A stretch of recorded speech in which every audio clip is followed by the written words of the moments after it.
Berikutnya kita dengarkan pandangan-pandangan, pemikiran-pemikiran dari para ulama, ormas-ormas Islam tentang kondisi Aceh hari ini.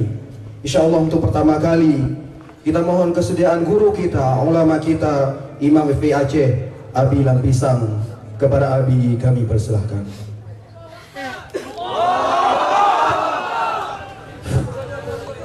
Assalamualaikum warahmatullahi wabarakatuh.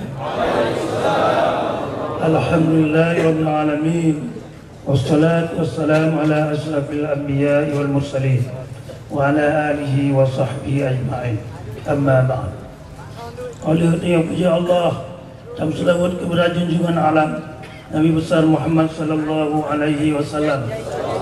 Allah yang berbahagianya bertanya Bandung, pencinta Ahlussunnah wal Jamaah bermazhab Imam Syafi'i, kehazir bak tempat yang berbahagianya, yani bak tempat seorang wali Allah bila niza'in di Asia Tenggara, Syekh Abdul Rauf Al-Fansuri bin Ali rahimahullah.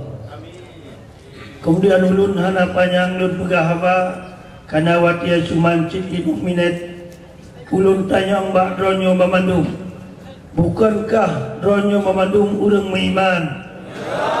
Bukankah dronyo memandung urang Islam? Bukankah dronyo memandung urang Aceh?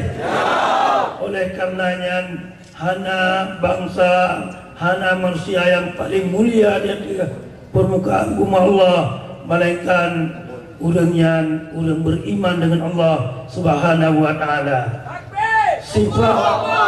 Sifat urang beriman hana perlaya gejak ganggu gop, hana perlaya gejak hina gop, tetapi sifat urang beriman tegas dan lugas, berbicara dengan hebat sehingga bina lawan ditakut kepada dia orang mukmin, dan insyaallah dia akan menang dalam muka bumanya.